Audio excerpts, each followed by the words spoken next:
10,000 രൂപ ഉണ്ടെങ്കിൽ 20,000 രൂപ ഉണ്ടാക്കാം, 50,000 രൂപ ഉണ്ടെങ്കിൽ 1,00,000 രൂപ ഉണ്ടാക്കാം എന്നൊക്കെ വിചാരിച്ചാണ് മിക്ക ബിഗിനേഴ്സും ഓപ്ഷൻസ് ട്രേഡിങ്ങിലേക്ക് ഇറങ്ങുന്നത്. എന്നാൽ ഇറങ്ങുന്ന 90% ആൾക്കാരും നഷ്ടമാണ് ഉണ്ടാക്കുന്നത്. അതിന് കാരണം നിങ്ങൾ അറിയാത്ത പല കാര്യങ്ങളും ഓപ്ഷൻസ് ട്രേഡിങ്ങിലുണ്ട്. ഓപ്ഷൻസ് ട്രേഡിങ്ങിൽ നിങ്ങൾ അറിഞ്ഞിരിക്കേണ്ട ചില ചതിക്കുഴികളെ പറ്റിയാണ് ഇന്നത്തെ വീഡിയോ.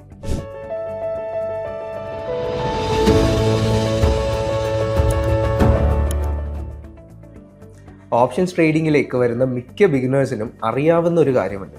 മാർക്കറ്റ് മുകളിലേക്ക് പോയാൽ കോൾ ഓപ്ഷൻ ബൈ ചെയ്യാം, മാർക്കറ്റ് താഴേക്ക് വന്നു കഴിഞ്ഞാൽ പുട്ട് ഓപ്ഷൻ ബൈ ചെയ്യാം. പക്ഷേ കോൾ ഓപ്ഷനും പുട്ട് ഓപ്ഷനും വാങ്ങുന്നത് മാത്രമല്ല ഓപ്ഷൻസ് ട്രേഡിംഗ്. ഇതിൽ അറിഞ്ഞിരിക്കേണ്ട വേറെയും കുറച്ച് കാര്യങ്ങളുണ്ട്. അതുകൂടി അറിഞ്ഞതിന് ശേഷം മാത്രം ഓപ്ഷൻസ് ട്രേഡിങ്ങിൽ എക്സ്പെരിമെന്റ് ചെയ്യുക. Number 1, time decay.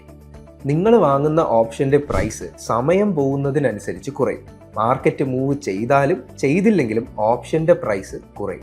നിങ്ങൾ ബൈ ചെയ്യുന്ന ഒരു ഓപ്ഷൻ ഒരു ഹൈ വോളറ്റൈൽ കണ്ടീഷനിലാണ് എന്നുണ്ടെങ്കിൽ നിങ്ങൾ അതിനെ ഒരു ഹയർ പ്രൈസിലാണ് വാങ്ങുന്നത്.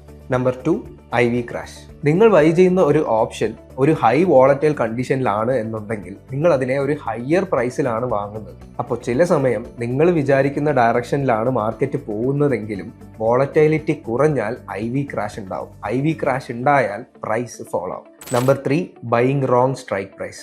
മാർക്കറ്റ് മൂവ് ചെയ്യുമ്പോൾ അതിനനുസരിച്ച് ഓപ്ഷൻ പ്രൈസ് മൂവ് ചെയ്യും.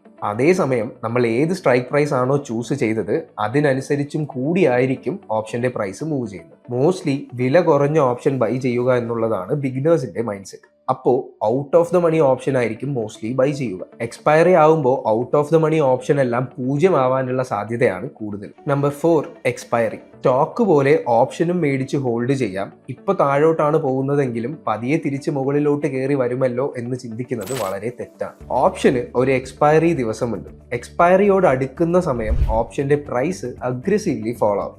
എക്സ്പയറിയോട് അടുക്കുമ്പോൾ out of the money option എല്ലാം 0 ആവുകയും ചെയ്യും. ഇൻ ദ മണി ഓപ്ഷൻസ് എല്ലാം അതിന്റെ ലോവസ്റ്റ് വാല്യൂവിൽ സെറ്റിൽ ആവുകയും ചെയ്യും. ഈ എക്സ്പയറി ഡേയോടുകൂടി ഈ ഓപ്ഷൻ ഒരു തീരുമാനമാവും. പിന്നെ ഈ ഓപ്ഷൻ ഹോൾഡ് ചെയ്യാനോ ട്രേഡ് ചെയ്യാനോ പറ്റത്തില്ല. അപ്പോൾ ഇനി ഓപ്ഷൻ ബൈ ചെയ്ത് പെട്ടെന്ന് കാശ് ഉണ്ടാക്കാമെന്ന് കരുതുമ്പോൾ ഈ 4 പോയിന്റ് കൂടി ഓർക്കുക. ഈ വീഡിയോ യൂസ്ഫുൾ ആണെന്ന് കരുതുന്നു. ഇതുപോലെ വേറൊരു യൂസ്ഫുൾ വീഡിയോവുമായി വീണ്ടും കാണാം.